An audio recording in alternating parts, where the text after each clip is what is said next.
장애인 문화복지신문 제348호 제8면 기사입니다. 장애인과 비장애인의 아름다운 동행. 부천FC 1995 통합축구팀 출범. 부천FC 1995가 지난 13일 토 오후 8시 부천 종합운동장에서 열린 서울이랜드FC와의 홈경기에서 2022 스페셜올림픽 코리아 K리그 통합축구 유니버이드컵 이하 K리그 유니버이드컵에 참가하는 부천FC 1995 통합축구팀 창단식 및 출정식을 진행했다.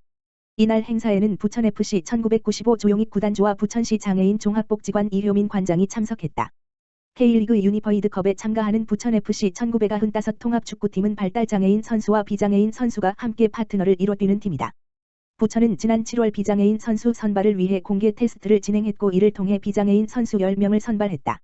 발달장애인 선수는 구단 공식 업무 협약기관인 부천시 장애인 종합복지관의 복사골FC 선수들로 구성하여 함께 합을 맞춰 K리그 유니버이드컵을 준비하고 있다. K리그 유니버이드컵은 한차 대회 19분의 8 물결표 사인 21분의 8, 두차 대회 7분 20 물결표 사인 9분 20로 총 2회에 거쳐 충청북도 제천시에서 열린다. 부천FC 1995 통합축구팀은 공식 훈련을 통해 한차 대회에서 첫 승을 목표로 구슬땀을 흘리고 있다. 한편 부천은 지난 2021년 10월부터 부천시 장애인 종합복지관과 협약을 맺어 복사골FC 대상 축구 클리닉, 유니폼 등 훈련용품 지원으로 부천시 발달장애인의 축구 활성화와 발달장애인에 대한 사회적 인식 개선에 힘쓰고 있다.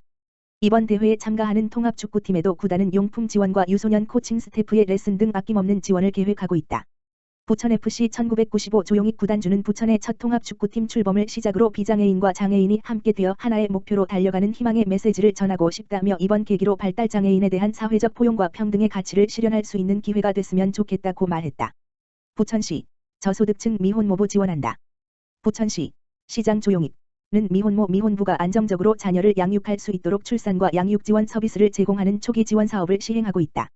지원 대상은 시설 입소자, 보장시설 수급자 를 제외한 만 3세 이하 자녀를 양육하는 기준 중위소득 72% 이하 미혼모부 가구, 2인 가구 기준 234만원 이하 건강보험료 기준 가 신청할 수 있다. 혼인 기록이 없거나 사실혼 관계는 제외된다. 긴급 출산비 40만 원 이내, 양육 시 필요한 분유, 기저귀 등 지원금을 연간 한 가구당 최대 70만 원을 지원한다. 해당 사업은 한부모가족 복지시설인 은가람빌, 원장 김은혜에서 수행하고 있으며 상담을 통한 미혼모 부자의 정서 지원, 친자 검사비, 교육 문화체험 프로그램 등도 지원한다. 희망 대상자는 전화, 지역번호 032-343-4398 또는 방문을 통해 신청할 수 있다. 방문 상담을 원할 경우 사전 예약해야 하며 운영시간은 평일 오전 9시부터 오후 6시까지다. 조용익 부천시장은 미혼모부 초기 지원을 통하여 임신 출산에 대한 경제적, 정서적 불안감을 해소하고 사회 편견으로 위축된 자존감을 회복하여 자립심이 강화되길 바란다며 앞으로도 부천시는 시민이 공감하고 체감할 수 있는 정책을 적극 발굴하여 시행하겠다고 말했다. 부천시 1인 가구 어르신을 위한 낙상 예방 주거 환경 지원. 부천시 시장 조용익은 전국 최초로 소득재산 선정 기준 없이 75세 이상 1인 가구 어르신의 낙상 예방 등 안전하고 편리한 주거 환경 조성을 위해 1인 가구 어르신 주택안전 지원 사업을 추진한다. 한국소비자원의 2019년 고령자 안전사고 동향 분석에 따르면 65번지세 이상 어르신에게 가장 많이 발생하는 안전사고는 골절이고 골절사고의 발생 원인 대부분이 낙상사고 80.3%이며 사고가 일어나는 장소는 오래 머무르고 안전해야 할 주택이 66.4%, 주택 중 침실 및 방이 20.1%로 가장 많은 비중을 차지했다.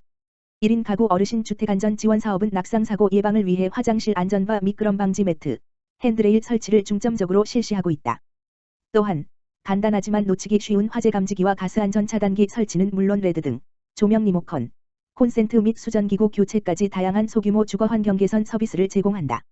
이 사업은 2021년부터 실시했던 낙상 예방 등 고령 친화 안전 하우징 사업 명칭을 바꾼 것으로 올해는 부천시 노인복지기금, 농협 BC카드 적립금 6천만 원으로 운영되고 있다.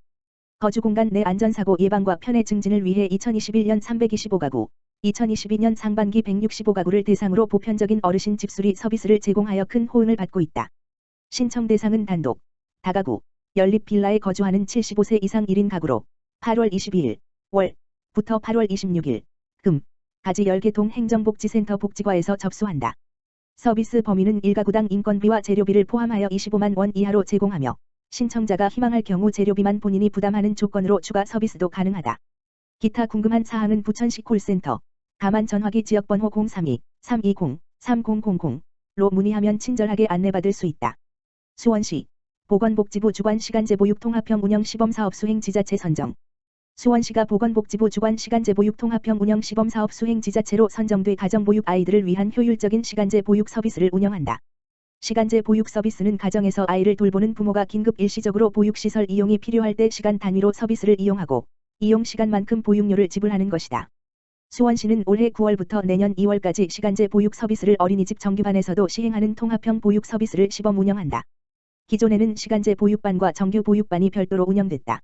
관내 국공립 어린이집 1개소, 2개 반, 민간 어린이집 3개소, 4개 반, 가정 어린이집 8개소, 8개 반 등 12개소 14개 반, 0세 반 8개 반, 1세 반 6개 반에서 통합형 시간제 보육 서비스를 제공할 계획이다. 서비스 대상은 수원시의 주소지를 둔 출생 후 6물결표 쌓인 36개월 미만의 영아 중 어린이집 유치원 등을 이용하지 않는 아동, 영아수당 또는 양육수당을 지원받는 아동이다.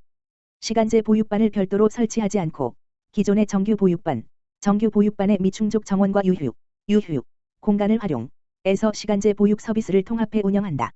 오전 9시부터 오후 4시까지 이용할 수 있다. 수원시 관계자는 기존 시간제 보육반은 정규 보육반과 분리해 별도 공간에서 운영됐고 집에서 가까운 곳에 시간제 보육반 운영시설이 없으면 먼 거리에 있는 보육시설을 이용해야 하는 불편함이 있었다며 이번 사업이 양육 부담을 줄이고 시간제 보육 서비스를 더 효율적으로 운영하는 데 도움이 될 것이라고 말했다. 수해가 핥힌 상처, 수원시 지역사회가 보듬는다. 수원시에서 활동하는 단체 기업이 폭우로 피해를 본 가구에 전달해 달라며 수원시의 성금과 물품을 잇따라 후원하고 있다. 16일까지 17개 단체가 성금 4,040만 원, 34개 기업이 8,236만 원 상당 후원 물품을 기부했다. 지역난방공사 수원지부 1,000만 원, 영통발전연대 600만 원, 장안사랑발전회 400만 원, 권선사랑회 팔다련합회 각 300만 원, 영통구 주민자치위원장협의회 240만 원, 수원새마을금고 200만 원, 영통구 직원 1동 180만 원, 메탄 3동 주민자치위원회 120만 원, 팔달구 주민자치위원장협의회 윌스기념병원 영통구 새마을문고회 망포 2동 새마을문고회 광교 2동 주민자치위원 헤라봉사회 각 100만 원, 광교 2동 통장협의회 광교 2동 주민자치회 각 50만 원 등이 성금을 기부했다. 또 비영리사단법인 월드베스트 브랜드와 함께하는 수원시 인근 지역 24개 기업이 TV 46대, 냉장고 46대, 전기밥솥 20세대 등 5,500만 원 상당 물품을 후원했고 권선구 지역 6개 기업, 전자레인지 21대, 이불 21세트, 갤러리아 백화점, 전기밥솥 20세대, 롯데몰 수원, 냄비 61개, AK플라자, 프라이팬 61개, 이마트 트레이더스 광교점 서수원점 등도 물품 기부에 동참했다. 지난 8에서 11일 수원지역 강수량은 373.9였고 수도권 기상청 측정 기준 수원지역 193가구가 주택 침수 피해를 봤다. 수원시는 피해 정도에 따라 193가구를 A, B, C 등급으로 나누어 맞춤형 지원을 할 계획이다. A등급은 침수 피해가 심해 가전제품 가구 등을 재사용할 수 없는 가구, B등급은 가전제품 가구 등을 부분 사용할 수 있는 가구, C등급은 침수 피해가 경미해 물을 제거한 후 일상생활이 가능한 가구다. A등급 46가구에는 가전제품과 용품을, B, C등급 145가구에는 생활비를 신속하게 배분할 계획이다. 수원시는 침수 피해 가구의 복구 작업, 도배 장판 시공 등 도 신속하게 지원할 계획이다. 이재준 수원특례시장은 16일 간부공직자회의에서 폭우로 침수 피해를 본 시민들이 하루빨리 일상을 회복할 수 있도록 신속하게 복구를 지원하라며 집수리 자원봉사단체에 긴급 협조를 요청하고 수원시가 자재를 지원해 이번 주 안에 침수 피해 가구의 도배 장판 시공을 완료하라고 당부했다. 수원시 4,822억 원 증액 규모 민선 8기 첫 추경 편성. 수원시가 3조 3,597억 원 규모의 2022년 제1회 추가 경정예산 안을 편성했다. 이번 추경은 민선 8기 출범 후 이재준 수원특례시장의 첫 번째 예산 편성으로 코로나19 재확산 대응, 지역경제 회복 관련 사업에 적극적으로 투자해 민생경제를 안정시키는 데 초점을 맞췄다. 민선 8기 시민과의 약속 이행을 위한 시민 활력 증진, 생활혁신, 격차 해소 분야 사업에도 무게를 실었다. 제1회 추경 예산은 2022년 본 예산 2조 8,775억 원, 보다 4,822억 원, 16.8% 증가한 3조 3,597억 원으로 일반회계 4,420억 원, 특별회계 400억 원이 증액됐다. 취약계층 지원, 문화체육 인프라 구축 등 격차 해소 사업 분야에는 604억 원을 편성했다. 결식아동 급식 지원 18억 원, 발달장애인 활동 서비스 지원 19억 원, 저소득층 긴급 생활안정 지원 120억 원, 황구지천 공공하수처리시설 상부 편익시설 조성 21억 원, 광교복합체육센터 건립 및 운영 36억 원, 문화도시 조성 30억 원, 수원화성 문화재구역 정비 16억 원을 편성했다.